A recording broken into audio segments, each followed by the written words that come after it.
Yeah? We're All live. right. Nice. Let me just set my little dealie here so I know how long we're going. I want to be kind of professional about this on my end here. Thank you very much, sir. No problem, dude. I wouldn't give you the light. If you're boring me or anything like that, I wouldn't just throw the light out there. Be like, okay, it's about time to start another segment, I guess. I'll fake stomach pains. I'll be like, oh, my stomach. Okay. I think it might be that time.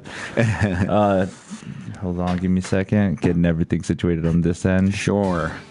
It's just like some random soundboard with different effects and stuff like that. That's cool. Awesome. Got something going on here. Yeah, that's cool. Welcome, everybody. This is MuseMe TV. This is episode 71. What is up? Where is everybody at? There you go. There they are. What is up? Nice. Thank you. We are here. We have John Cuellar in the studio. Hey there. Right? Thanks. Did I say the last name right? I always feel like I'm going to pronounce it wrong. My dad used to say Cuellar. Cuellar. But I say Cuellar. Cuellar. Just like John Cuellar. That's Cuellar. usually what I say. John Cuellar, everybody. Yeah. So, how are you doing, man? Pretty good here in the studio. Just Yes. was getting ready for you to come in, and I was like, heck yeah, we're gonna have John in. It's gonna be Nice. fun. Well, I was excited too. I just came from the Red Door open mic, and that was pretty interesting, pretty good. You know, Royal and Kevin run a great show, a great open mic. You do stand up there. You've done Red Door a few times, right? Yeah, I've done it quite a bit. Yeah. Okay. Nice. You It's dig that room? Yeah, it's actually. I mean, if you start to rate the rooms on how they do, give me a second. Right away, what we see right now is like a kind of a mirrored image. You got to kind of switch that right away. Just Okay. So when stuff pops up, everybody can read it with us and stuff. Gotcha. Some random cool effects that are on the PlayStation, because I actually stream off of my PlayStation. Okay. Yeah. So this is just using the PlayStation 4 with the PlayStation Eye, and then there's actually a game on here called the Playroom Okay. that I just put on, and then has a broadcast setting, so I broadcast straight off of YouTube. Oh, that's cool. And this mic board here is actually USB powered, so I just plug it into the PlayStation and it recognizes it as a mic. Oh, that's cool, man. So you can do all the adjustments and have like a couple of different stuff in there. Like I have the laptop connected. I could connect another. Now, is that something you figured out on your own? Or Yeah. Is that okay, cool. Yeah. After a while, I was like, what I first did is, okay, so let me start off with a little bit of back history Sure. of me. I'm a guitar player. Okay, I noticed. Yeah, you have some awesome videos on Facebook. I've taken a look at a couple of them. Like, man, that dude shreds. Yeah, I've been playing music for quite a while now, and I always liked the idea of being able to stream on like a website or like record myself. But I just didn't have the proper equipment, stuff like that. So I'd always try to figure out different ways. The best way was always just like put your mic next to the amplifier, but make sure the amplifier is pretty low. Yeah. You still get a good frequency sound that Sure. still sounds good, but it's not amazing quality. And there was just some cool different ideas like that. And then coming up with this was just like seeing the idea of like being able to just stream any idea, like people use this mostly for like, they'll do this exact same idea, but be in their house. It's like podcasting, but they just do random stuff. Like some lady will be cooking. I saw a lady do that on the PlayStation. What else? I've seen some dudes just be like 420 friendly, and they're just like smoking weed and stuff. Yeah. So it's crazy that they use this as that avenue too, to broadcast on other sites, because on here you could actually broadcast on YouTube, Twitch, and this other one called YouPorn. I've broadcast on that before, sure. And that's so crazy that the PlayStation allows you to do that. Yeah. We actually, I don't want to say dumped, but we actually did put I think one or two clips of ours on YouPorn. We're like, Really? just put it there. And we had this debate where like, do we really want, is that where we want some views to come from? Because then that's a different demographic. And my buddy's like, what do you mean? Everybody? And I was like, good point. And that's crazy too, that like there are a lot of videos that are just random, like videos that people made of like random skits. Doesn't have anything to do with porn. Nothing to But do. they're uploaded to YouPorn or like Pornhub or something like that. And that's the new place to pirate movies sometimes too, is because people will upload it and no one's going to say shit about it. Really? Yeah, Oh, that's usually like I think they do that shit where they reverse the image so it doesn't pick up on the algorithms. Isn't that something they do sometimes? Does that still work? I think another thing, I don't know if that works. Maybe it does. I've never heard of that one. Yeah, I've seen like if you go to YouTube and you see like some videos that are flipped and stuff. Sometimes it's just for copyright stuff. Okay. That's what I've been told. I don't know. This is all from somebody younger than me. So And the picture-to-picture one I've known about, where like as long as you have some other kind of picture going on, it's not as it's not copyright exactly. or something. I've seen a couple of things like that. I can't mostly movie clips that I can't remember what they were, but yeah. So I dig the setup. I like the way that you broadcast on a couple different platforms. You said you've been doing this for 2 years? Yeah, 2 years Okay. now. And I started off at another place, the different, kind of the same setup, just a little bit kind of transitioning into what I'm doing and stuff. Mm-hmm. But I want to ask you questions. Oh, ask me questions about please. your podcast. Yeah. Let people know about it. What is it called? Where can they find it? And how long have you been doing it? Because you're on episode like 400, right? We've had a few. We started, Alan, who's my broadcasting partner. We met at an open mic. I used to run this open mic at Nexus. And it was an interesting time in Albuquerque comedy and also for breweries because like everything was starting. Albuquerque comedy was. I don't know if you know about the like kind of the Laughs closing. Did you ever go to Laughs or I don't know about know it? anything about the comedy scene besides what has just been going on for the past 4 months. That's probably as much as I've been in the comedy scene. Are you have you been here in Albuquerque for the past? You've lived here, or Yes. Okay, great. I've lived around because I went to high school and stuff in Penasco, a small town like near Taos and stuff. Mm-hmm. So I went to a high school there and I have family up there. But I've also lived in Los Lunas for quite a while. Okay. And I've lived in Albuquerque when I was younger. Came back and left and came back. So I've been quite a bit, but I kind of know the area quite a bit. Okay, so Laughs. When I was about 18, I went to go see comedy at Laughs way back in the day. Holy shit, that was a while back, and it was on Juan Tabo. Later on, it moved down to San Mateo, which is still Northeast Heights, but it's like San Mateo and I want to say Osuna-ish. Anyway, so for the longest time, that was the comedy club in Albuquerque, but that closed in 2007. Like the only one? Mm-hmm. There was one comedy club in Albuquerque for the longest time. Holy shit. Yeah, and that closed in 2007. And the thing about, I started open micing at Laughs. That was my very first time trying comedy. And oh God, it was so horrible. It was the worst thing ever. I think about some of the first things I did in the first few years, and it was just not funny, not good, but I stuck with it, and I kind of picked up on how to write certain things, how to deliver certain things. I'm still learning all the time. But at that time, there wasn't a comedy club once Laughs closed down, so people that wanted to do comedy, they essentially had to start their own shows.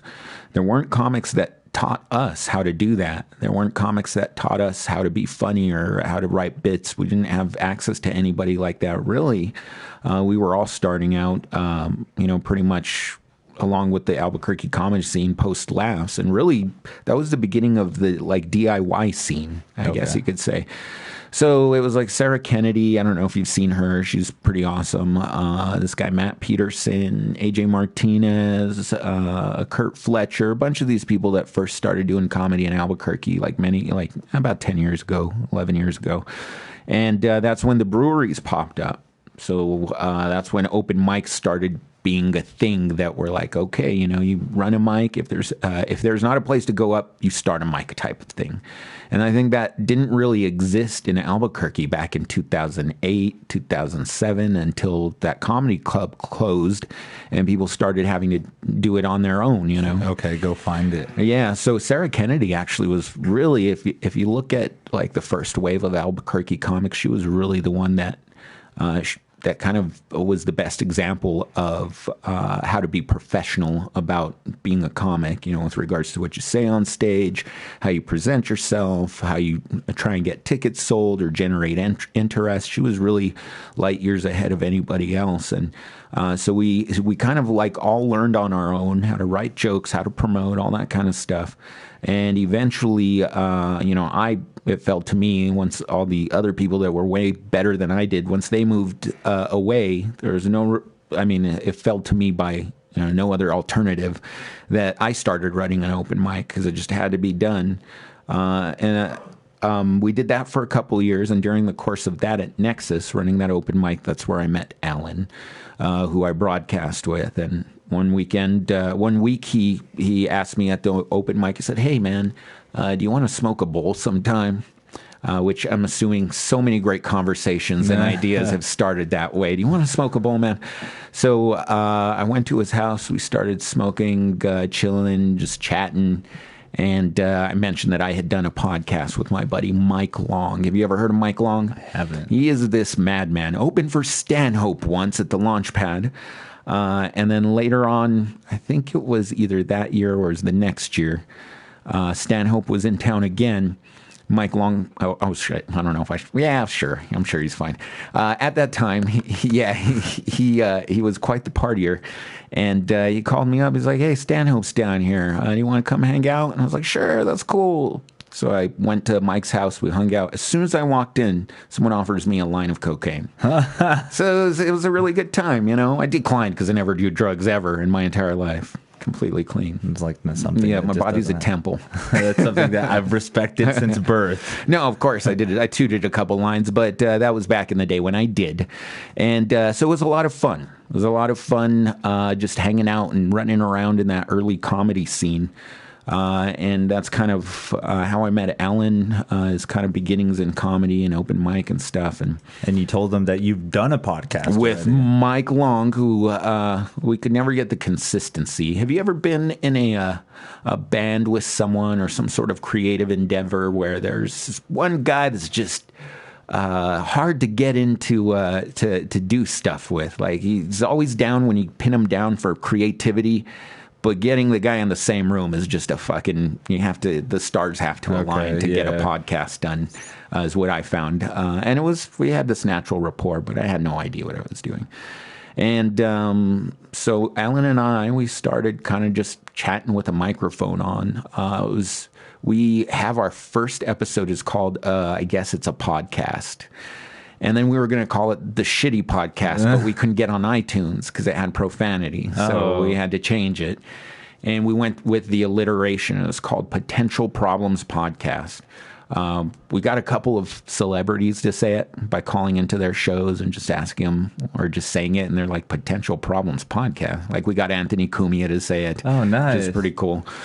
We got Jim Norton to say it a couple times because we saw him in person and doing stand-up. And afterwards at that time, he would hang out with fans for a little bit, take a picture. So we got him on a sound clip. But anyway, we kind of for the past 4 or 5 years have just kind of been learning how to do it. I can honestly say they weren't that great the first year or two, maybe even 3 or so. But now we've kind of hit our stride. We really kind of have an idea of what we want to do and how to do it. And I think we're competent enough to be able to talk with anybody who comes in, no matter how famous they were.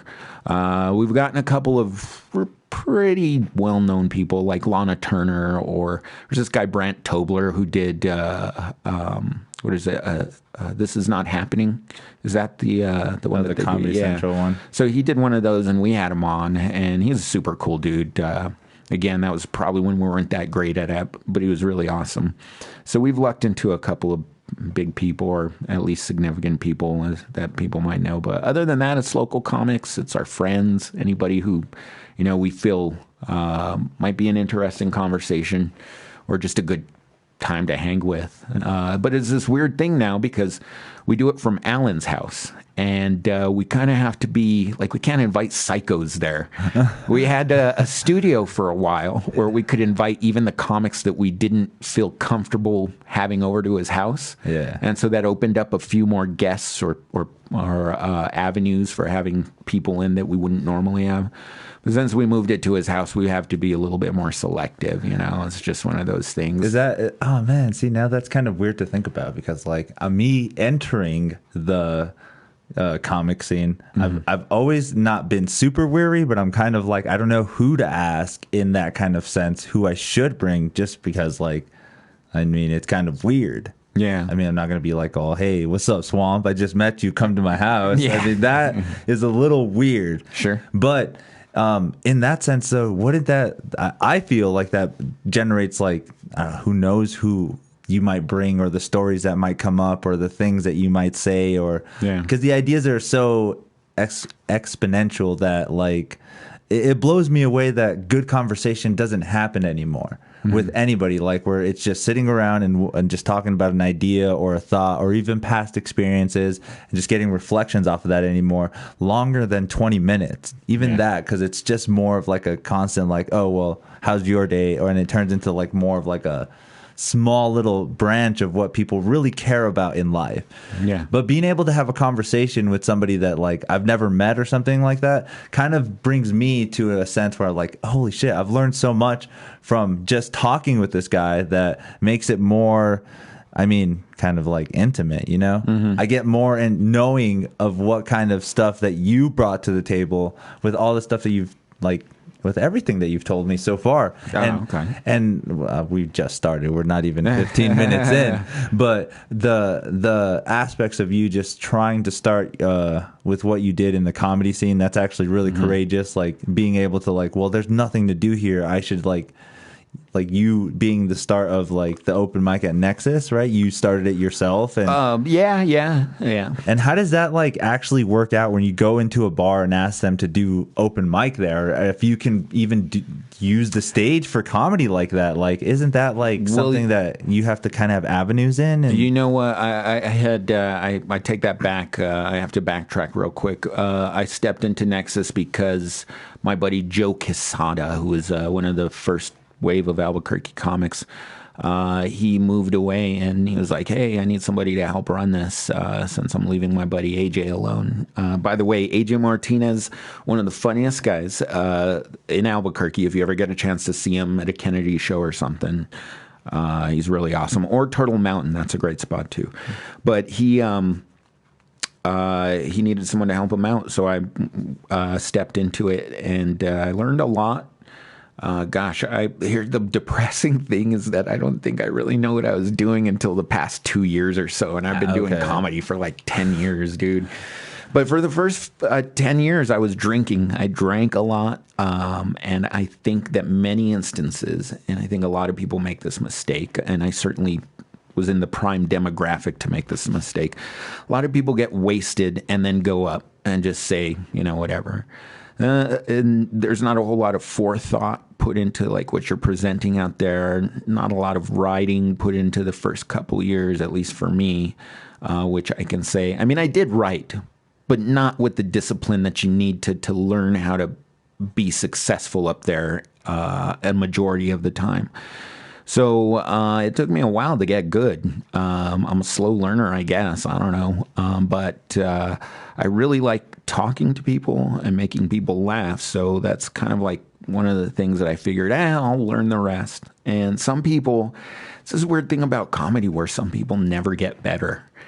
And I didn't want to be one of those people. And for the longest time I was. And I don't know, there's this thing in comedy, I don't know if you've experienced it yet, where if you don't succeed, or if you do maybe even a little bit horribly and things don't go as you envision them, you kind of question what you're doing there, and it, like, really eats away at your self-confidence, because you're like, well, what am I doing type of thing, you know? Other people are more successful, and why can't I just, must be some defect with me. That's kind of what I felt for the longest time, and it was really only till recently that I stopped dreading going up on stage every single time.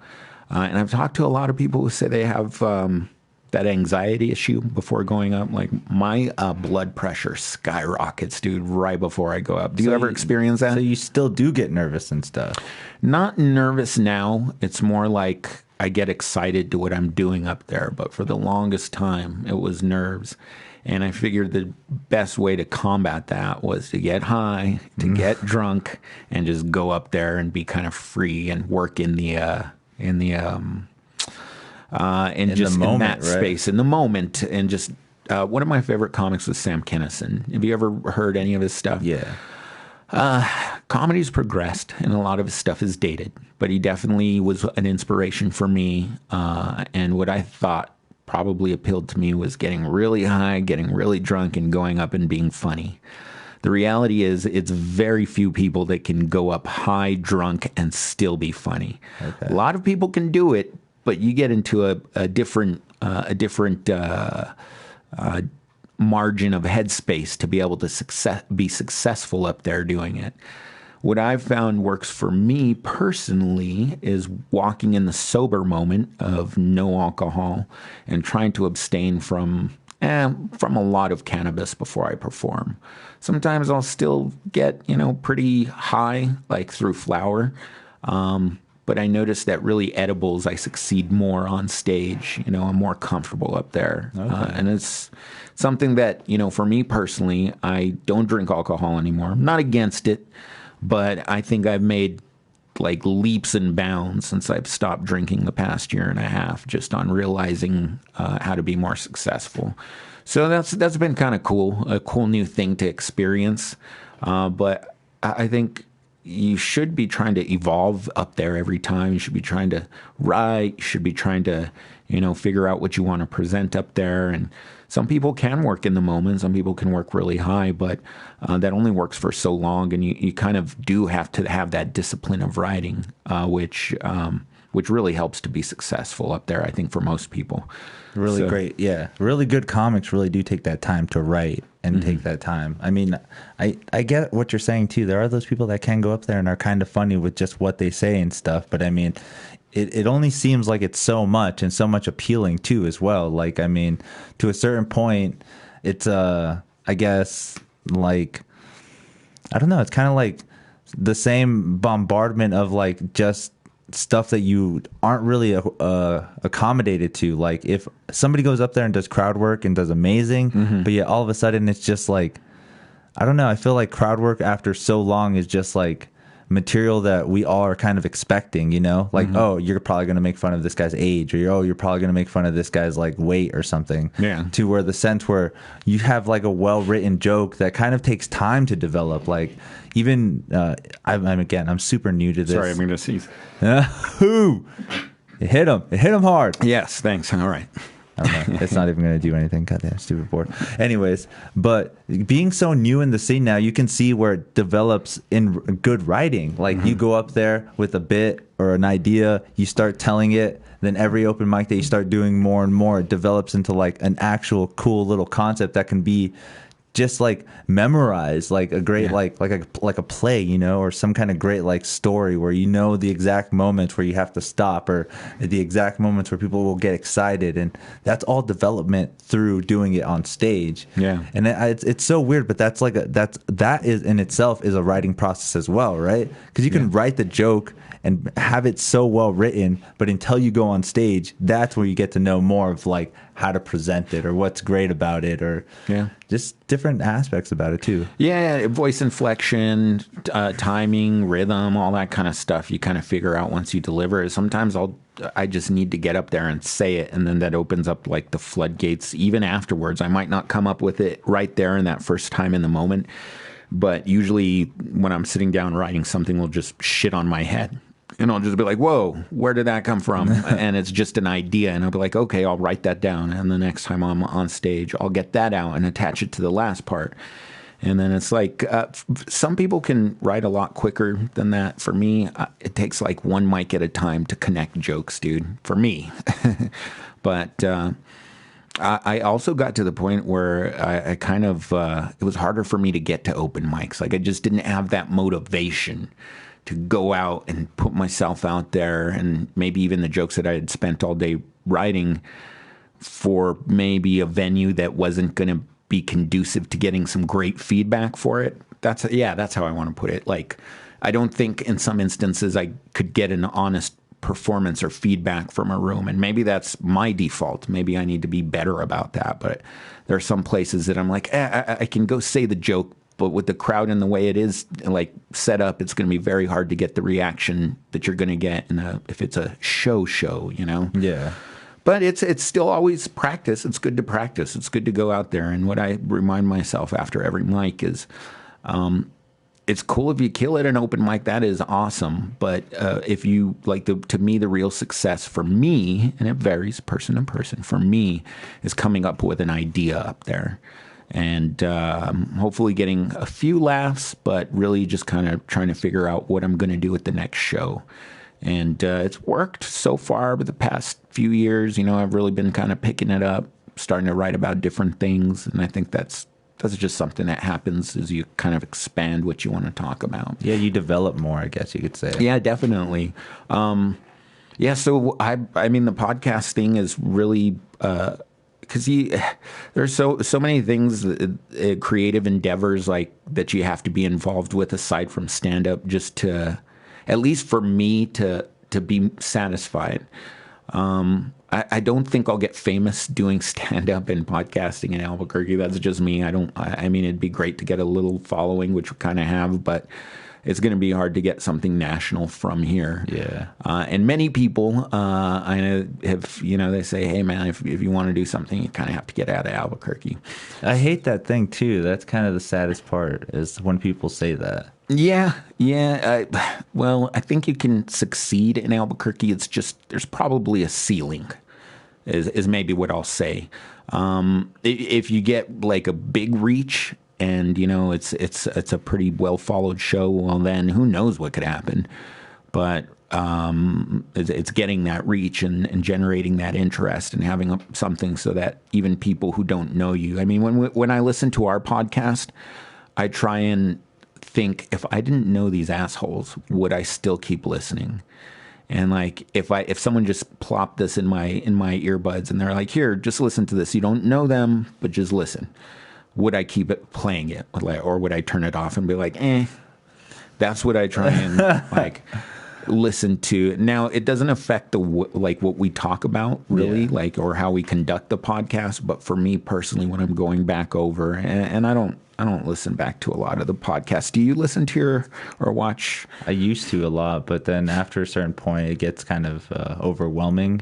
So, because when I first started, I was actually doing a podcast every day. Ah, yeah, we did that too. We did. We were big fans of. Were you ever a fan of Opie and Anthony? No, actually, the reason I started podcasting was mainly was the start because of Joe Rogan. I saw a lot of his podcasts, and that was what really got me the idea of doing this. And then this actually isn't even really a podcast because it doesn't go anywhere else. Why not? It's just YouTube. That's all right. That's a podcast. Yeah, so it's just the live video that us talking on YouTube that I could actually put it in more places and stuff, but I just haven't. I don't really know the avenue of how to do that really yet, and haven't really done that yet. I've heard of different places like Anchor and stuff like that, different stuff to promote podcasts, but I like this kind of concept of what I'm doing and stuff too. And just funny how you say that too, because it's developing over time. Yeah. And like you said, or like I mentioned, and you did say, I used to do it every day, but after a while, like watching them and just like kind of trying to get feedback from them, I've just learned that like I kind of go with the rhythm of the next podcast. Yeah. Whatever comes up next. And that's why I'm kind of impressed with how much you have, because I am not even close to the 100 mark yet. Yeah. And that's what I've heard is when you start actually learning what you're kind of doing. Sure. Kind of get the idea. You kind of get more of a feel. You might do some other different stuff, but when you at least get 100 episodes in, that's more of like a commitment of what you're kind of doing. Because I've seen other podcasts that have started and only made it up to like episode 10. So that's kind of another thing too, is like consistency is key. Really that's really, I think, why we have so many episodes is it's the perfect storm, really. That's that serendipity of what it sounds. I don't want to sound like stupid and shitty, but like the serendipity of how our podcast started and why it started and how we've been able to have like good local comics and just interesting people. And even if they're not people that went on to do comedy regularly, they're our friends and they're good conversations, and you can still get a lot out of it. Yeah, to me, it's important talking to people. I really love talking to people and learning about them. People fascinate me. I work a job where I take medical phone calls, like medical receptionist calls. And almost every single person that I talk to, I get a sense of where they're coming from in terms of, are they like a pretty nice person? Are they kind of crazy? Are they very straight-laced? Are they like, I get a sense, at least a bare minimum sense of who they are. And in many instances, that just fascinates me. And even if they're a prick, I'm like, why is this guy like this? Right. Something happened to this dude to make him so mean to me today. Like, and most of the time you can figure it out if they're calling with a complaint. But there are some people that are just crabby or just, for whatever reason, they have this personality thing, and that fascinates me. And I really enjoy talking to them and trying to empathize with them, no matter who they are. To me, the biggest challenge is empathizing with someone who you don't like and who you feel is very selfish. Like, it's tough to do that, and that's something that I try and do with every single person, no matter who they are, just because to me, I don't know, it's something that fascinates me. So I think that kind of lends itself to podcasting as well. Oh, nice. Yeah. And I think that lends itself to podcasting as well, as just having these conversations and being able to talk to people and just have a good time. And we've been pretty lucky. We were talking about how we started out every day. I think it was actually 2 to 3 times a week. Our first shows, holy Jesus, they were 2 to 2.5 hours long. So we were both fans, still are, of Opie and Anthony. Have you ever heard of them? Joe Rogan has mentioned some of them stuff before, but I've never actually seen it. Okay, if you ever get a chance, there are a couple YouTube clips. There's quite a few of them. Opie and Anthony, Jim Norton. They did like a really great radio show. It was like 4 hours, and first they were basically doing it for 20 years. So Alan and I were big fans. We were inspired. And like I said, we didn't know much about podcasting or really what people want. We just turned on the mics and talked. And so it was like 2.5 hours, 3 hours sometimes, not thinking to ourselves, who the fuck wants to listen to us, unknowns, open micers for 2.5, 3 hours? We just did it anyway. And to us, it was like, it's something for the community, something to put down for our friends, you know. History. Yeah, well, I don't know. How I see it. I see it like even through like the 2 years that I've done it, I go back to the very first episode. I'm like, holy shit, like that's crazy. Like I've even had like the way I've looked, the people that I've had on there. It's like we don't even interact the same anymore from the people that I first started with. So, and I'm pretty sure that can be the same with you. Like going so long in the Albuquerque comedy scene, have you seen how it's so?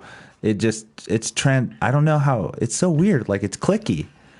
It's yeah, you know what? The first year there wasn't really that. There was a probably about 15 to 20 of us at that time, and we were all pretty young, pretty green, and a lot of us still drank, really. And so there was this camaraderie when we would drink and get high together. There was, for 3 or 4 years, a lot of us were really good pals, you know. And once more people started moving into the scene, other people moved out, it kind of changed. There was, you know, this thing where some people just didn't feel comfortable around some people. There's actually, I can tell you that to me, I do see cliques, but to me, there are some people that I just can't be around because they're not positive. And so even though I see them throughout the course of doing comedy in Albuquerque, I can't fake that I can tolerate them. And that's okay. I mean, I would never be mean to someone. In fact, I try and avoid people that I don't enjoy because I don't want it to be a thing. I want to just be like, okay, you do your thing, and I just will not be around you because I don't feel a positive feeling around you. I'm cool with pretty much everybody. I'm trying to think if there's anybody that I'm not really cool with in the Albuquerque scene. There's maybe like one person, and that's about it. Everybody else, you know, is pretty sweet. I know that recently I heard that there was we had Corey on our show, in our podcast, and he was telling me that someone had set up a gig, which is really cool. That's another thing, is this current wave of people we have coming, and I think you're probably one of them. I would put you in that class.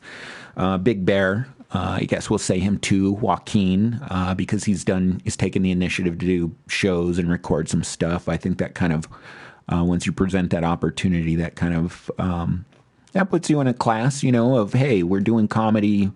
We're the ones that are doing it right now. Some people will continue in it. Some people will do some other things. But right now, this is the class that's coming out, or the wave that's coming out. I like to call them waves. Yeah, that's a good idea. And so with this wave, I heard that, Nico or somebody put on a show without going into too much detail, and they received the shittiest of messages from another comic criticizing their lineup, criticizing the event, criticizing, a lot of other things. And I know exactly. Did you hear about this? He did the same thing. Well, he didn't. See, I don't have a problem with this guy. He's not that bad of a person because I feel like he's just trying to put his input on the comedy scene, where I feel like he should, like you said, just do your thing. If everybody is not following you, then don't get upset about that. You know how people follow, and this is the thing that I've just learned. Thank you. That's right. By example. If you just go out there and you conduct yourself with, this is again going to sound kind of corny, but if you can conduct yourself with honor and compassion, and people know that you're a solid person. That's a warrior right there. People know you're a solid person. I bet you that there are going to be very few people that won't respect you. And the people that don't are probably going to be the shitty people, But to me, if you try and conduct yourself with a certain sense of decorum and respect for other people's feelings, I think you're going to, it lends itself to a lot more of the universe going your way. And I don't see that from some people. And to me, I don't have time for that. I've learned by this point who I want to hang out with, the type of people I want to hang out with, and the type of people that I just can't have as an influence in my life. But that's not to say that I'm not still fascinated by those people. Again, this particular individual that we're talking about, I'm fascinated by them to a certain extent, in that, there's some reason for who they are. And although I don't, I can't spend the energy in delving into that too much, I am still, from afar, I'm like, I wonder what that is about, That's the beauty of like psychology and stuff, right? That whole aspect of how the mind works and why somebody thinks the way they do. Like, that whole idea of like, oh, this person stole, but why did they steal? Didn't they have to feed their family because they're super poor? Like, you don't know how people think, and that's the beauty of like us as like other humans. To think of other humans is to try to think of what they think. That's the beauty of humans. Like, I'm pretty sure no animal fucking goes around and is just like, oh, I wonder what that person thinks. Yeah. But that's the beauty. Have you heard of, sorry to interrupt, but have you heard of theory of mind? I haven't actually. Explain it to me. Slightly, because I barely understand. I've just read a Wikipedia We're not professionals page. here. That's right. There's no doctorate degrees or anything like that going on. Well, no, right? No. I have a PhD, but no, I'm just kidding. That's an old Friends joke. Do you ever watch Friends? Yeah. Okay. Awesome. It was one of those cool shows. Yeah, it was. There's, what was it? I won't go into it. Anyway. Johnny, just a quick shout out. This is a podcast of random stuff, hanging out with the comedian right now. We're here with John. So just wanted to do a quick shout out. Thank you guys for listening. Yes, thanks, guys. So where were we? We're talking about people and friends and cliques, right? Yes. Okay, so basically I heard that someone sent some shitty messages, and to me that's just like, you just kind of handle your own thing, lead by example, conduct yourself with honor, show people that you're a decent person, and people will maybe not follow, but they'll lean in that direction if they know you're a solid person. And if someone thinks you're sketchy as fuck, dude, they are not. Oh, we can cuss on this, right? Yeah, dude. Fuck. Yeah, good. Then they're not going to be down to be around you. Like, the older you get, the more you realize that that's. Because I think we all had those friends when we were younger that, like, we know this guy's not a good dude per se all the way around, but, we'll still hang out with him. And then as you get older, you're like, I just can't be around you, man. Yeah. Have you ever had that where you kind of had friends that you associated with, and then you're like, dude, I can't. Yeah, there's people I don't talk to anymore. And I'm just like, dang, it's like, I mean, we used to be friends, but now it's just like times have changed, things are different, and it's just not the same anymore. I don't really want to hang out with you, or the things you do are just not appealing to me. It's kind of like, I'll reminisce on the past of how cool you were, but we all go different paths. And sometimes sometimes you do have friends that do last forever and are there since high school or since whatever.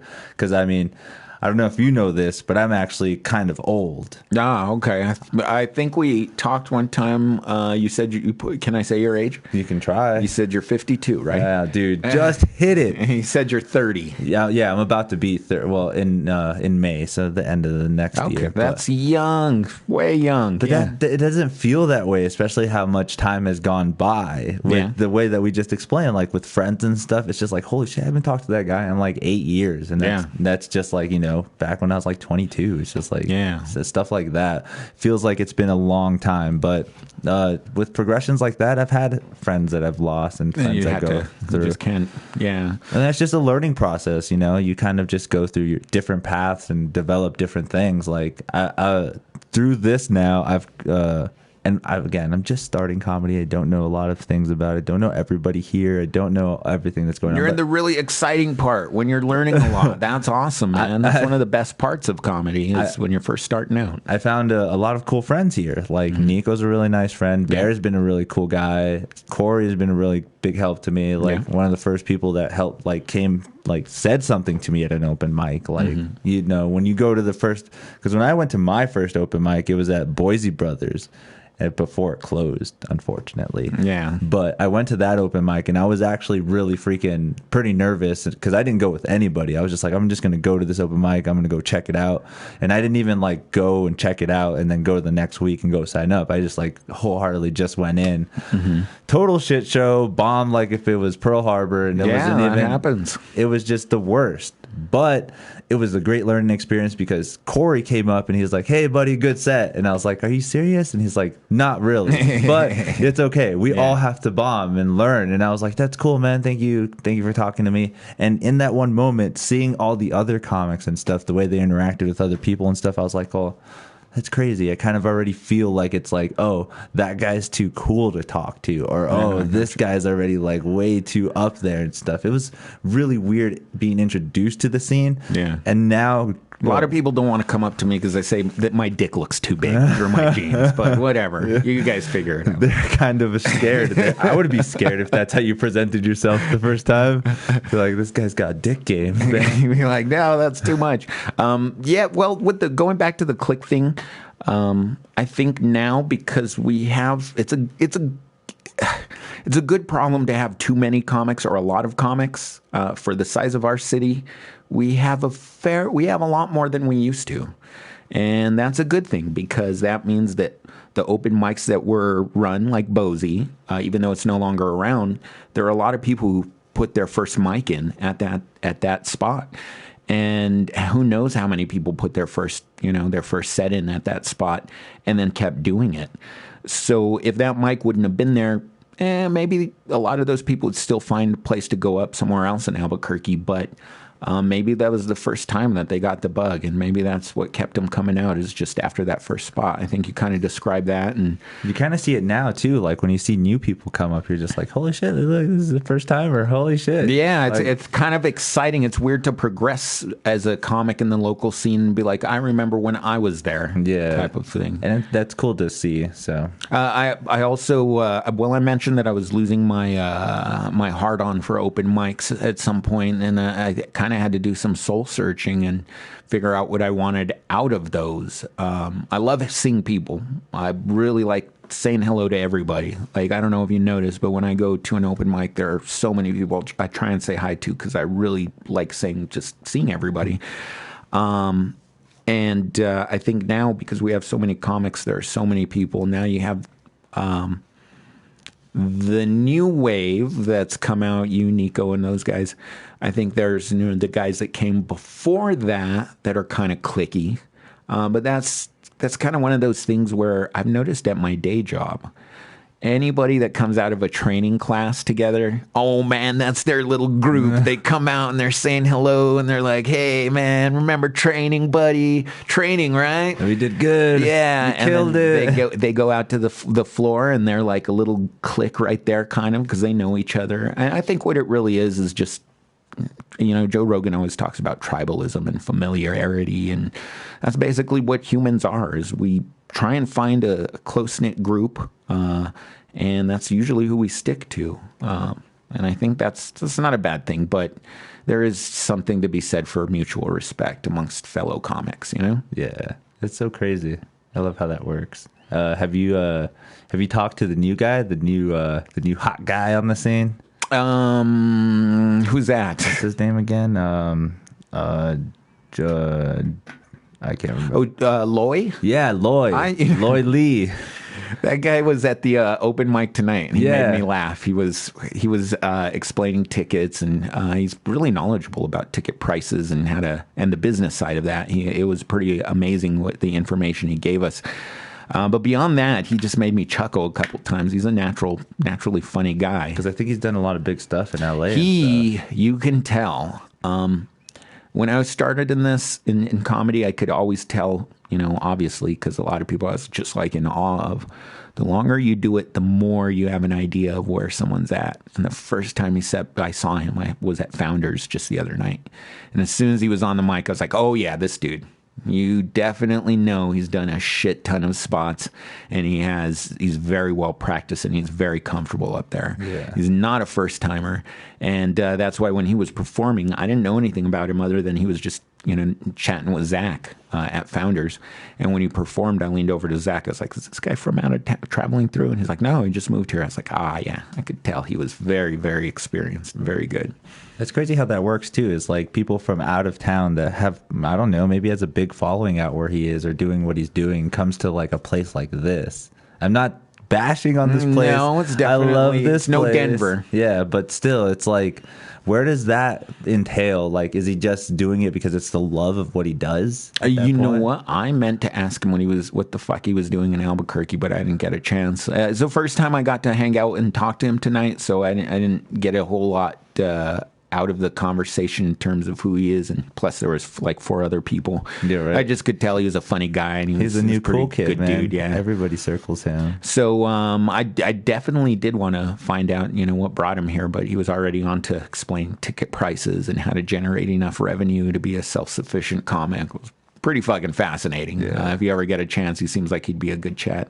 That whole new comic coming along thing, you can always tell when, at least, after you've done it for a while, you can usually tell who's pretty good and how much they've done. You're like, yes. Headliner here. Yes. Club middler. Yes. Guy used to go up at the Comedy Store constantly. Headliner all the time. There's a couple of people like that. And, one of the people that I would say is a headliner or should be a headliner all the time is AJ Martinez, that guy. I know I mentioned him earlier, but there's like 5 or 6 comics through New Mexico, I think, who I'm like, that dude's killer club ready. He's one of them. There's Eddie Stevens, another guy. There's Matt Peterson. I don't know if he's still doing comedy, but for the longest time, he was the strongest, most professionally accomplished guy in terms of like corporate stuff. I know he had some pretty good success with that. And then, of course, Sarah Kennedy and, Kevin, Royal, Nick, all those people are really funny, So there's a lot of very talented people here, but you're right. It's definitely not a Denver, and I've had a few out-of-town comics come through here and be, I could tell they're not, they're kind of disappointed with the scene, or what's available. Okay. I mean, some comics, if you ever notice in New Mexico comics, they'll post, "Hey, need a gig, blah, blah, blah." And other scenes you can do that. Like if you ever see the Denver page, they have a page for, "Hey, I'm coming to Denver." And usually if there's someone with credits or has some notoriety, knows some people there, they'll post, "Hey, I'm coming to Denver." And you'll see a bunch of replies there. In Albuquerque comedians, if someone does that, they'll post that. And we'll try and help them out. If someone has a show, they'll try and hook them up. But, it's hard to just throw together a show just because some dude's coming through town. And if shows are only on Friday, Saturday, what are you going to do? Yeah. You can maybe toss them an open mic spot, maybe make it into a show, ask them for longer. But then, as well as I do, that unless comics are getting to perform, a lot of them aren't coming to the show, Yeah, they're just like, I'm not having this. Yeah, exactly. And it's not a bad thing. It's just like a lot of us, have other endeavors we're doing. And I kind of get it too, because it's just kind of like the same thing with the music scene. It's kind of supporting each other so that you can do other spots. Like, yeah. I know I was able to do Nico's mixtape thing, the one he did at the Bluegrass. Yeah. I was able to host that, and that was just because, like, you know, he's seen what I've done before. Well, he's seen what I've been doing, and we're kind of friends and stuff. So I have that in way. And then I guess there's other stuff that goes on, like the first comic or the first of the month best comic. Wake up, get up. Right? Is that Rusty does that one, right? First Fridays, yes. And Rusty, you know what? I can't believe I forgot to mention it. Rusty, if you want to talk about one of the most accomplished self-promoters in terms of comics in Albuquerque, I would definitely put Rusty in that scene or in that conversation. He started... it used to be Third Thursdays. Do you know where Tureen Hookah Lounge is across from UNM? Yeah. By Joe Carrero's? Yeah. And for the longest time, he did the Third Thursday comedy contest. And one of the biggest, probably one of the best shows I've been a part of was the 10-year anniversary, or the 5-year anniversary, something like that.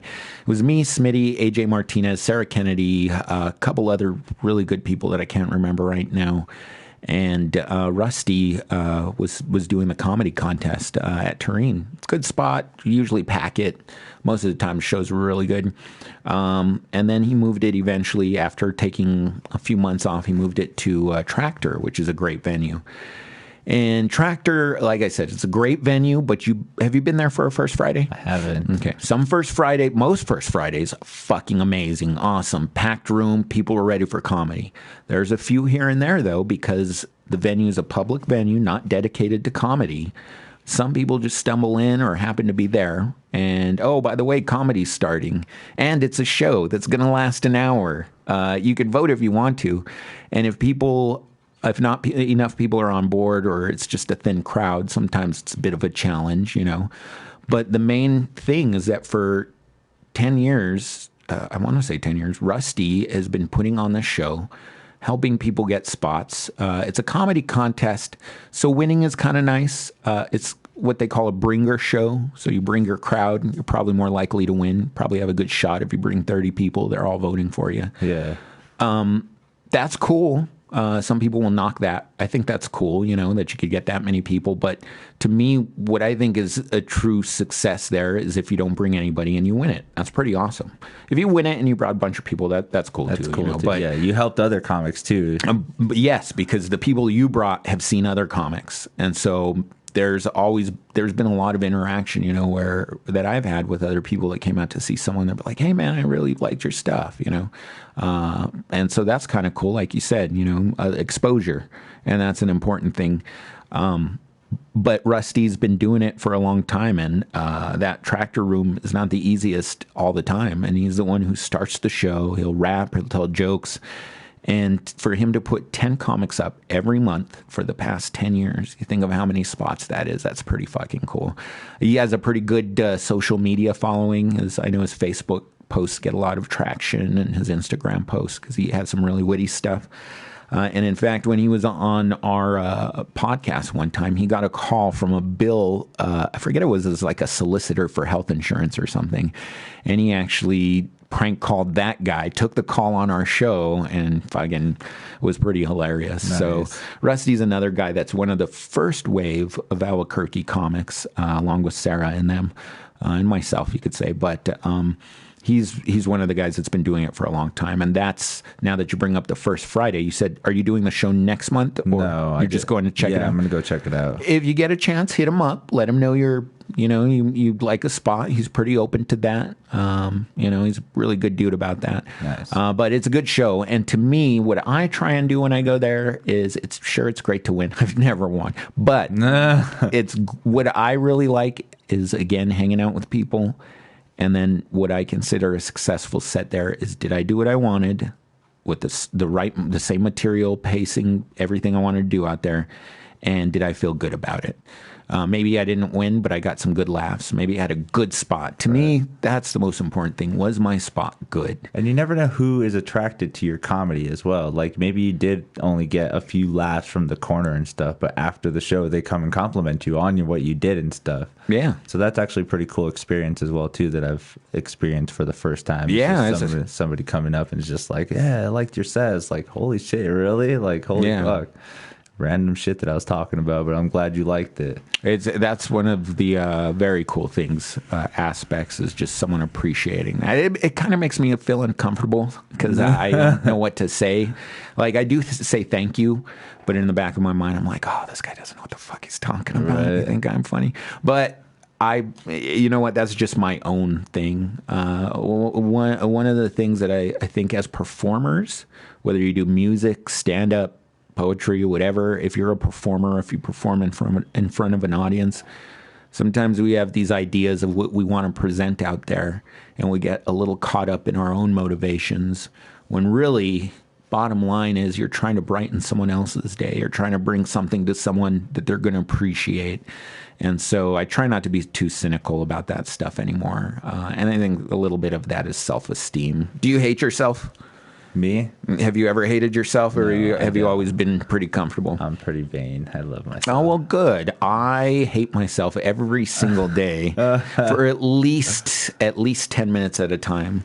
I don't know why. It's just, I'm sure there's a reason psychologically, but that's one of the reasons I try and stay so active, is so that those self-doubt thoughts, I'm too active to kind of get caught up in that stuff. It's always a good way too, because it's always like I've always seen it as like a video game character. How I've always had okay, but I could always improve my stats in some way, like through day by day, no matter what I do. Like even if I have a good social stat, like right now, I can talk with a bunch of people or whatever, but I could always improve that the next day, because there's always more to learn in my player or in my character design, and in different skills and shit like that. So it's always a good little learning process, just to be able to branch off in a bunch of different ideas and stuff that I do and stuff. Dude, we've been talking a lot about our lives. We haven't even gotten to anything cool or interesting about like aliens, or aliens, like not my cousin Jeff, but I believe that'd be Hefe. But are you a political person? Like, as you follow politics, are you ready for World War III? World War III kind of sucked, right? I thought it was going to be something big, and then it's still kind of coming, aren't you? I don't know. Well, it seems like the Iranians were like, hey, we're going to launch some missiles. Don't be in the way of these fucking missiles, because we don't want this shit to get any rougher. So they basically launched a bunch of shitty missiles after they told us. Our guys got out of the way, and now Iran's like, yeah, that's our response. And instead of being a gracious person and knowing about the psychology of someone in that instance and saying, okay, cool, yeah, we're good, we'll de-escalate. Our president's rubbing it in their face and saying, yeah, you didn't even want to hurt someone.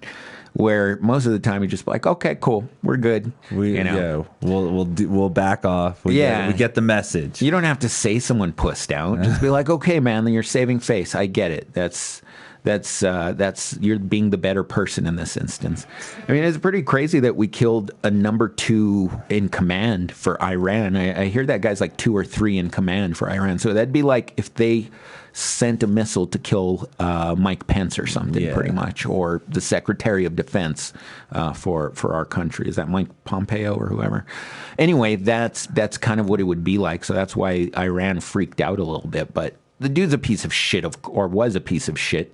And I mean, you can't argue that he needed killing, as they say in Texas. Right? Some things just have to be done. But I don't think the risk of what happened afterwards was worth the. I don't think the potential consequences were worth the risk. And we all know our president doesn't know how to think about the future. He's always spontaneous. I don't think he's very. When it comes to that stuff, he has a lot of planning. But I think, I mean, really, hopefully, in this past year, we can get through it and nobody I mean, there won't be an escalation. And that's another thing too. Like, how much do you think it was actually Trump? Like, you know, he has a lot of military intelligent people behind them that are just like, it's time to kill this fucker. I think he has the final say. I think, and what do you think there's a chance that he did it because of the impeachment stuff? That's another thing too, I think of it as like more of a way for him to get more political gain in the next election that's coming up. So, because he can just be like, do you really want a pussy liberal to take you to war, or do you really want a strong Republican to do it? Maybe. So that's how I see it, because I feel in this sense, we're kind of getting to a sense where it could go into like some kind of ground war, you know, sending troops in there for whatever reason, just if things get a little bit more escalated. And if that's the case, we'll have automatically two sides in our country. Fucking no, don't send troops. It shouldn't be done. And a bunch of other people that say, what do you think is going to happen? What do you think, hypothetically speaking, what would happen if we just pulled all of our troops out of the Middle East and said, fuck this place, we're coming back to America, don't fuck with us, we won't fuck with you? I think something would happen. You think they would, some sort of terrorist superpower or something? Yeah, some superpower would start up there. Not like, you know, like not like in America or anything, but like some evil thing would start there, like another IS or something, like the new generation of like ISIS or something start up, and then just be more dominant than it is now. Like, at least now we have some kind of a foothold where we can at least be like, hey, calm the fuck down, or like, you know, kind of police it a little bit. I mean, which still is kind of fucked up, because we should just let it happen. You know, whatever goes on in that country is kind of the building blocks and the struggle of a country like developing, right? Like, they kind of have to like burn and crumble just so that they know like this isn't the way of life that should be done. I don't know. I'm not this philosopher that's talking about how to build a country, but here's the other thing I was wondering also is, what if this fucking idiot president of ours just happened to make the right fucking gamble, and the universe is aligned, and even though he's a complete fucking moron, he bombs this guy, kills him, not thinking about the consequences, and it plays out beautifully for him. Meaning, there's not a significant retaliation, and not only that, but he's actually decreased a threat or eliminated an actual threat, because this guy was a piece of shit. Yeah, like really, like nuclear, right? So what if he made the perfect play and it doesn't blow back, and this is all we see, and he basically had the balls to take out someone that nobody else did because they weren't crazy enough? Again, I don't know how someone feels comfortable playing fucking dice with the world, pretty much, with a world war, but I mean, there's the possibility that it could just go off without it, you know, without a significant hitch, and people be like, that crazy fucker, he somehow did it. So, I mean, that's not a horrible scenario, but I don't know. Did you hear about a couple months ago, they had another, this is like really fascinating, they had this other terrorist who was killed, but the way he was killed is they wanted to eliminate collateral damage. So instead of a bomb, the U.S. government sent basically a large fucking Ginsu knife missile. And this thing has gigantic fucking blades coming out of it. Instead of exploding, it just basically slices you up. So they sent this thing, and this thing destroyed this guy's car and just fucking took him out, dude. I didn't even know that was something they could do. And yeah, they did that a couple months ago. I was like, holy shit, dude. So when you think about death from space, like, or from just the air, dude, it's pretty trippy. You could just, I mean, this Iranian guy just got off his plane, got into his car, and circle drone. It's pretty nuts, dude. Yeah. And that's the thing too, like, everyone was kind of like, even in the beginning, like they were like, oh, drone attacks are like unlawful. They're actually not a good way for like us to attack or just end up fighting the enemy. But then after a certain time, it just became easier because drone technology just became better. Yeah. So it's just like so much like, why would we actually risk the fact of humans, or actually we make drones now at like such a minimal cost. Like, it's so much more effective now. So that's becoming more of like a a lenient way of killing. Yeah, not only for us. Did you hear about the Saudi oil field attack last year? And I think it was September. So Iran is what they think, a terrorist group based in Iran. I forget their name. But they sent, I think it was something like 15 or 20, maybe it was more. They sent these drones to this Saudi Arabian oil field. Now, Iran does not like Saudi Arabia, and that's another thing that came into play. This general that Trump killed, he was very high on the list of people that Saudi Arabia wanted dead. They were not big fans of him either. So there's another thing like, makes you kind of wonder if the Saudis hated him, if our president wouldn't bend over backwards to try and, eliminate him too. Yeah, just for a helping hand or a favor maybe, or whatever. Helping reach around, who knows? And that's the beauty of conspiracies. And so basically in this Saudi oil field attack, Iran-backed terrorists sent a bunch of drones, blew up the largest processing facility for, I think, crude oil in Saudi, and caused tens of thousands of dollars of damage. I don't think too many people were injured, but that's another reason, another indication that drones, and they were all drones, and the reason why they couldn't be taken down is because the air defenses they have, they don't match up with drone technology. Drones fly too low. They can't be picked up on radar. Therefore, they can be some kind of little just design like this. That has like amazing capabilities of destruction. So this oil field attack went down, and just kind of shows you, where we progressed to not only kill people on our side, but also to have this access on the other side as well. So that if you ever get a chance, just Google 2019 Saudi oil field attacks. Pretty good read. But that's another thing, all this crazy shit going on in the Middle East. Who knows? They've been fighting for a few years anyway. There's been so much things going on in the world that it just kind of makes it a little more, I don't know, it's kind of suspicious or scary that something can happen. Yeah. Did you see the Jeffrey Epstein Christmas special? The 60 Minutes where they showed like his cell and stuff. Oh, yeah. They just recently did some stuff too. Like they showed the autopsy and stuff. They released an autopsy and kind of ideas of or the autopsy. The New York medical examiner says no fucking way this guy killed himself. This guy did kill himself. No fucking way. No, anybody else did.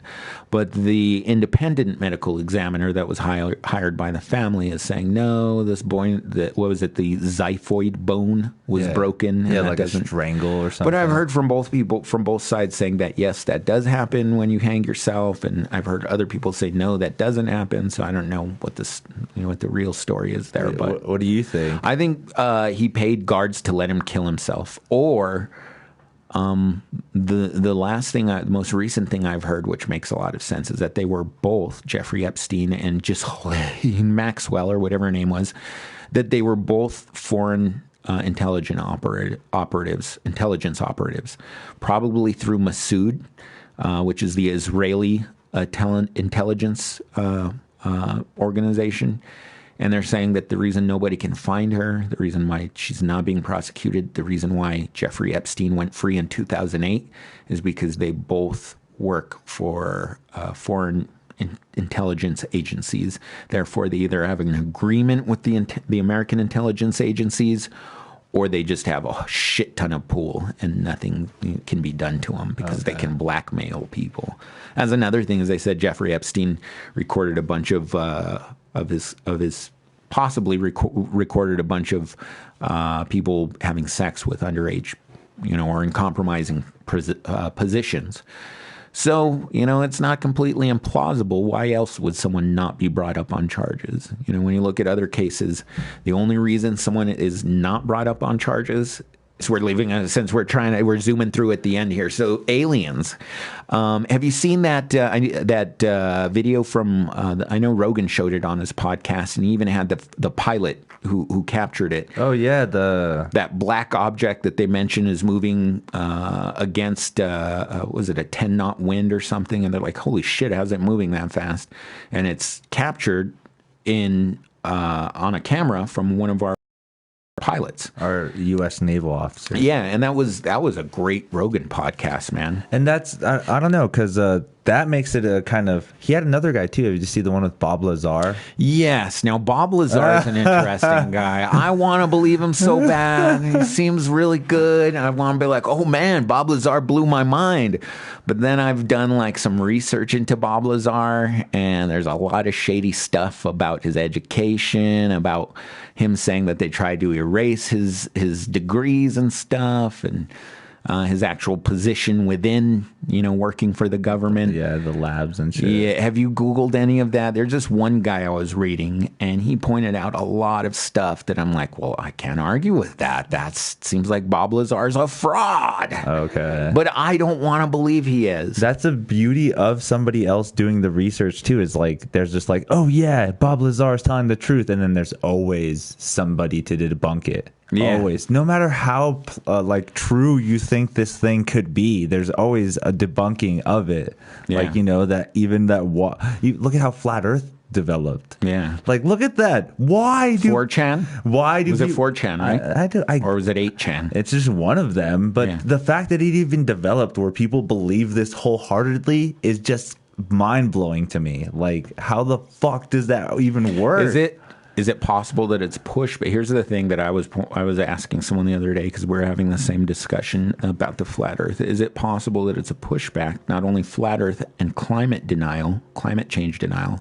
Is it possible that that's partly a pushback on the whole trans thing, and not only that, but just like what is it called, the pronoun thing? Okay. Is that a pushback on, because you get to a point where, and I'm not, That's a conspiracy, bro. You get to a point where it's like, let's see here. You get to a point, what was I trying to say here? Where people become so upset about something that they try and go in the other direction as a fuck you. So there are some things about pronouns that I think are at odds with science, you could say. I mean, I'm not against anybody, I'm not prejudiced against anybody or any orientation or anything like that. Huge fan of Casey Kisses. Do you know who Casey Kisses is? I'm about to. Okay, she's a trans porn star. Yes. But she's, hey, I don't hate anybody. I love everybody. I really love humans. Again, I'll reiterate that. But you can't tell me something that goes against science and ask me to believe in that. If you give me a fact that science disagrees with, it's going to be hard for me to swallow. I'm not going to argue with you. I'm not going to try and prove you're wrong. I'm going to let you believe what you want to believe, because, God damn it, that's the country we live in. If you ask me about it, I might give you my opinion. But I'm not going to say, you know what you believe is bullshit. Yeah. Fuck that shit. You're not going to press them for it. No, because I don't know if I'm right. I know how I feel, but I don't know if I'm right in every instance. Maybe being good is bullshit. Maybe that's not the way to go. But for me, that's what puts me in tune with the universe. That's what makes me feel successful. So I imagine that it's probably something a lot of humans want, is just to have that positive interaction with other people. There are some people that are happy being unhappy, but I don't think that's the way humans are built. I don't think that's how we're supposed to function. So I think a lot of, to answer that question about the flat Earth thing, I think some of it is people just pushing back on denial of certain sciences, whether it's climate change, whether it's pronoun thing, whatever it is. I think it's people just kind of trolling each other. The flat Earth thing, that's what my guess would be, because Neil deGrasse Tyson said it was a failure of our educational system. I guess you could look at it that way, but to me, it's more cultural thing, like a troll fuck you thing. What would you think? Well, I kind of get that aspect too. It's just like a bunch of people that just get a fascination of like making people upset. Yeah. And that's one way that they do it. Like maybe they tried other ways, and then guess what? Flat Earth hit, and now it just turned into a big movement that, again, makes people laugh, makes people angry or makes people really believe it. And that's what's crazy about stuff like these movements that happen, like these Me Too movements, it's just an idea that gets pushed on and people go with it in a positive, negative, or neutral way. Yeah. And it just explodes. And it's the reaction from those opposite ends where it makes it even better, where it's like, oh, you think that's funny? I'm going to go tell a bunch of people. Or, oh, you think it's not funny? Like, oh, I'm going to go tell a bunch of people. And like, oh, you don't care? We're going to go tell a bunch of people. There is no little leeway anymore with that aspect. Like, the best part I want to, the best thing that I kind of like try to portray is just being so like centered in everything. Like, no matter how much of an idea is coming from the left side or from wherever, as long as you kind of like get the aspect of it and still look at the other middle grounds from whatever other side. So you kind of have a good middle ground. A great middle ground. I'm so trying to be objective, right? Be very, very, very. What do you think? Is Bob Lazar full of shit? I honestly think he's kind of full of shit. You do? Only because like there's so many things where he could only say so much. Like, you know, he tells a story of like little points where it's like, oh, I can't really remember that kind of stuff, or I need my fellow guy here to tell me my own story. Like that always blew me away too. I was like, but there are some things that kind of make sense too. Like, what does the government hide that we don't know about? So, like, supposedly, like, you know about Alex Jones? Yeah. Who doesn't know about Alex Jones? He's debunked some things that have come out to be true. And how can we not deny that stuff? Like that owl thing. I never saw the whole backstory on that, but apparently that kind of stuff was true. And the mole law. law. A lot of stuff didn't come out of that. But now someone was covering that the other day, and I was like, Jesus Christ, I forgot about that. Whatever happened to that? Yeah, what was it called? The Bohemian Grove. Yeah. In California, the redwoods of California. They have like sacrifices and they do worship an owl in the woods. It's an actual resort that you can go see. Oh, really? Yeah, we can go hang out there, go check it out. But just every once in a while, it'll just be rented out and you can't, like the officials and everything, nobody let you in and you just have to just fucking, oh, well, it looks like we're going to have to go next year or something. Now, the other side of that is, of course, because of the bullshit he said about was it the Newtown? The Newtown shootings. Oh, okay. The kindergarten class. Yeah, because that preschool or that's elementary school. He thought they were all crisis actors. He said they were crisis actors. He denied it. He said there was a sham. It was a government conspiracy. So you actually had fucking assholes harassing these families. Like, imagine you're a parent or someone's brother and this kid dies in a school shooting. You know it's real because you went to the fucking funeral. You dealt with the pain. And some fucking asshole that's listening to Alex Jones shows up to your door and says, you're full of shit and I know you're faking. Oh my God, dude. I don't think I could be a human at that point. I think I would probably become very upset. Just because of, you know, the way, just because of all those feelings that would bounce back off of. And that's crazy to think about too, is that like some of those things could be a true, like, you know, crisis actors, or the way that he says that like the media portrays a small angry mob as this giant angry fluster of people, stuff like that. I understand. Yes. But then you have to kind of take it all with a grain of salt, because I mean, you do that to the wrong person, or it happens to the, like, again, if you don't know the whole scenario, you just start blouting out information with the platform that he has as well. It can definitely complicate things. Right now, do you think there's such a thing as that gravity drive that Bob Lazar is talking about? When you look at the footage from that fighter plane and when you look at other UFO sightings, I mean, what the fuck else can it be? Yeah, but other than something that manipulates physics or manipulates gravity or something the way that we can't.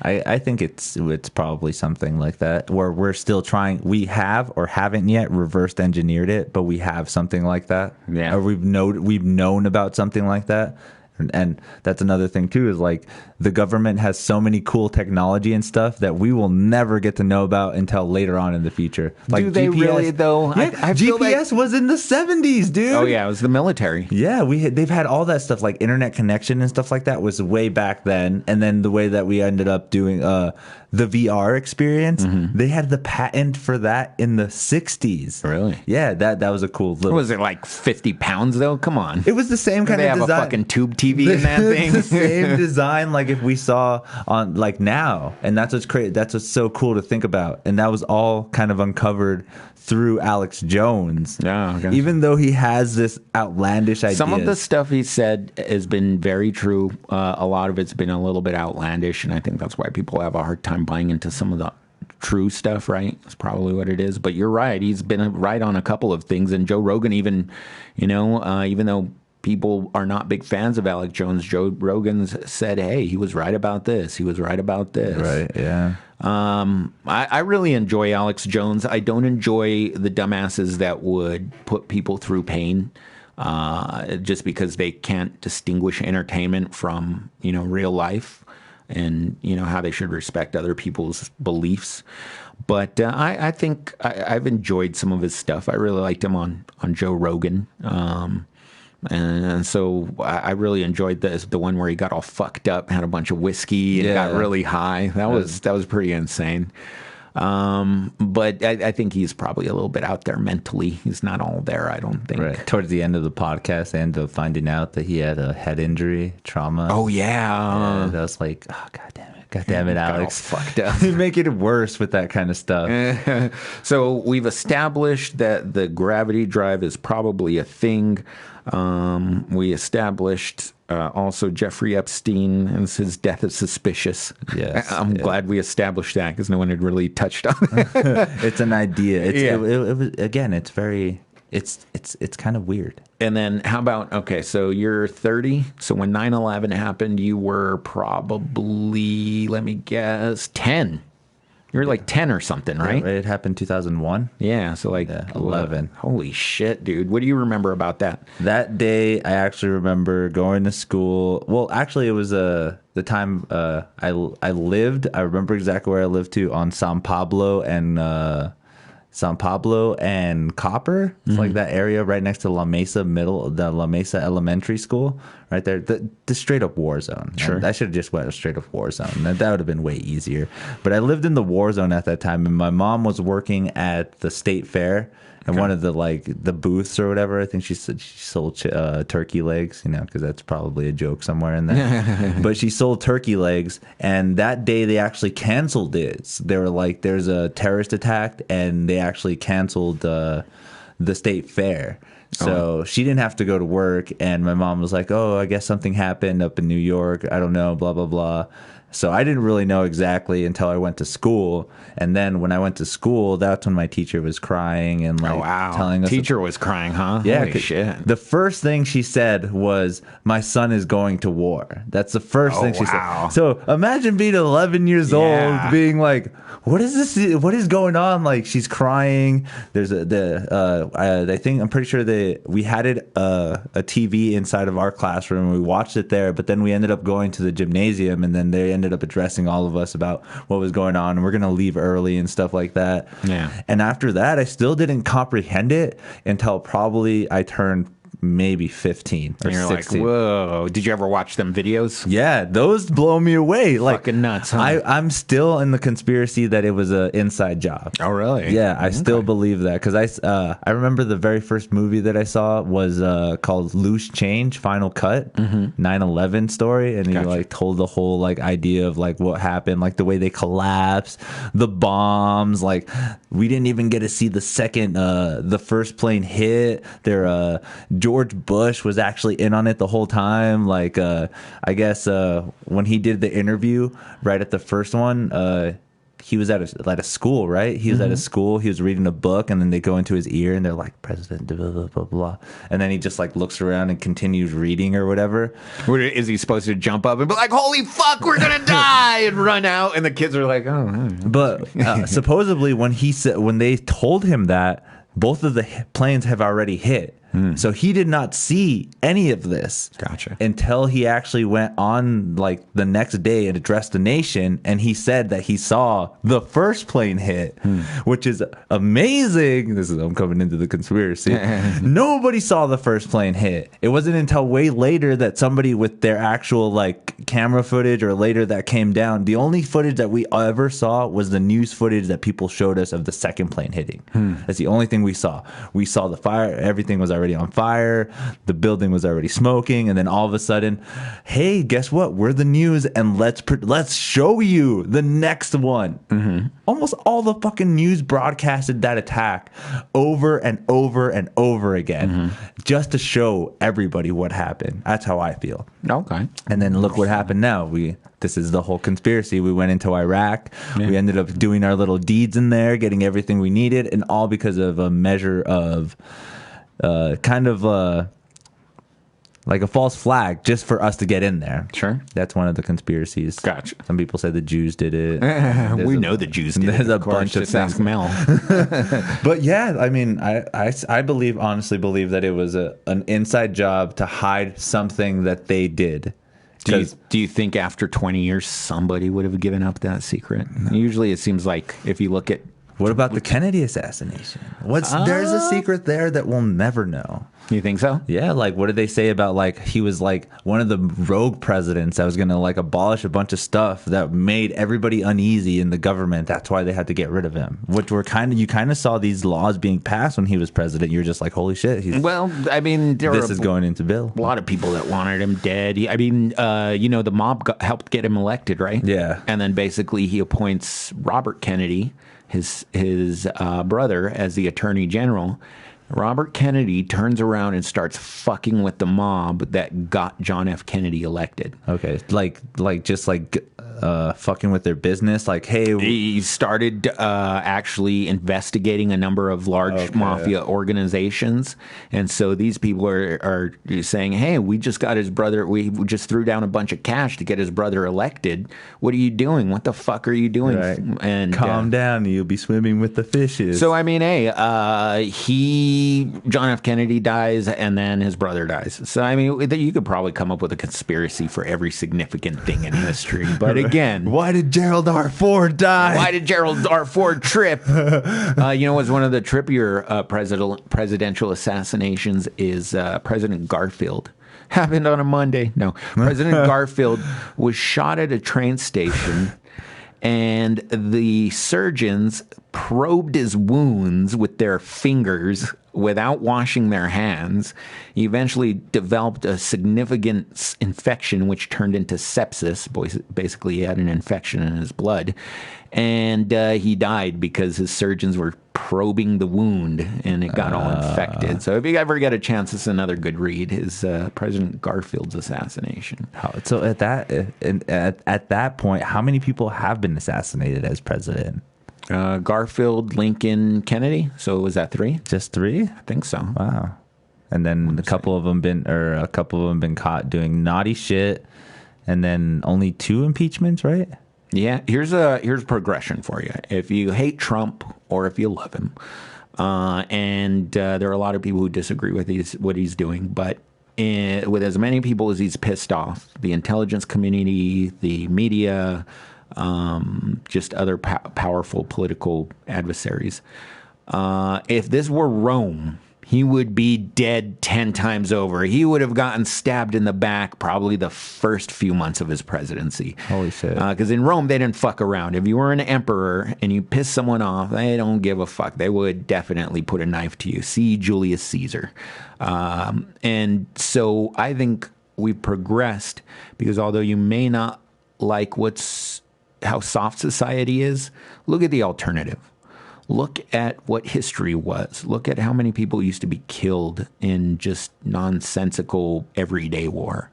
There's still a little bit of that, but it's nowhere near, what it was in the past. People are kind of evolving in most areas, especially in this area. Yeah, like I mean, you kind of hear that kind of hardships in like other overseas and stuff like that. But even here, there is that little bit aspect that happens, in rural areas or little southern towns. Let me ask you this: is it a bigger error to be too kind, or to be just completely an asshole?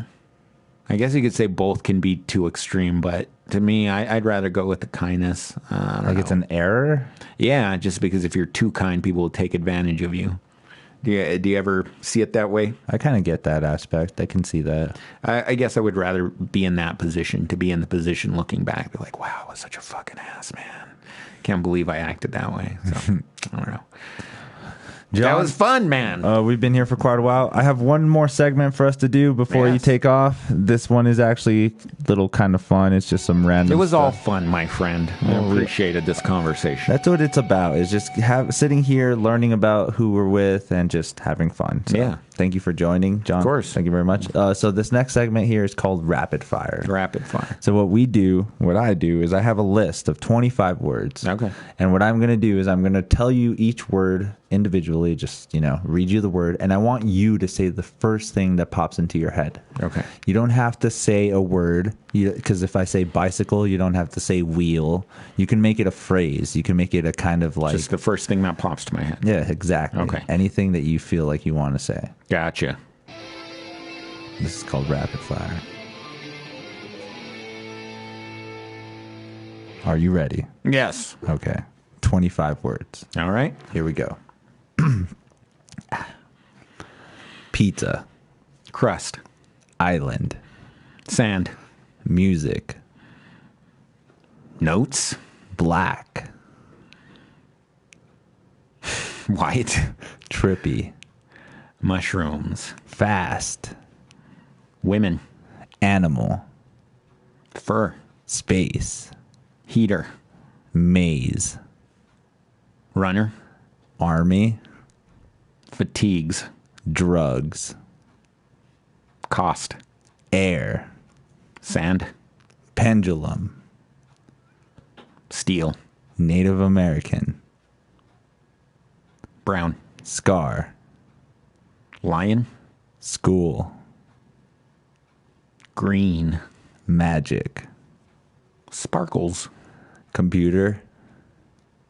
That smell, that computer smell, when you smell electronic components, that's the first thing that comes to mind. Superhero. A cape. Comedy. Lights. Bleach. Smell. Fame. Restrictive. Ham water. Cloudy. MuseMe. Rocks. Thank you very much. Thanks a lot, buddy. That's rapid fire. Awesome. I do this same list to everybody. Okay. So whoever's been on the show has done this list. Nice. So you kind of get to see what people think about it. Yeah, I'm going to have to go back over some of your other episodes and see what they answered. When I get a few more under my belt, I'm going to do a compilation video, because I've done one compilation video where it's I kind of like put the word and then everybody's answer right after it. So that's awesome. been pretty funny. But I have to make another one now. It's like, Yeah. Rapid Fire 2 and just another compilation. I definitely like to see that. By the way, last thing I'll leave you with. Did you know that Royal Woods and I occasionally kiss on the lips? Holy shit. Because we're good friends. That's what I like to hear. And on that note, everybody, thank you for watching MuseMe TV. John, where can they find you? Give them some plugs. Potential Problems Podcast. We're on YouTube, iTunes, Google Play, Podbean, Facebook, Twitter. Just basically Google Potential Problems Podcast. We've had many of the local comics on, a couple of more well-known people passing through. It's really just conversation. I'm sure we'll have you in the next month or so. It'd be fun. It'd be fun to sit down with you. And catch me at the local open mics. I'm trying to make it out to more. You guys, you younger comics, are inspiring me. So if you see me out more, that's probably why. Is because I want to come out and see you guys.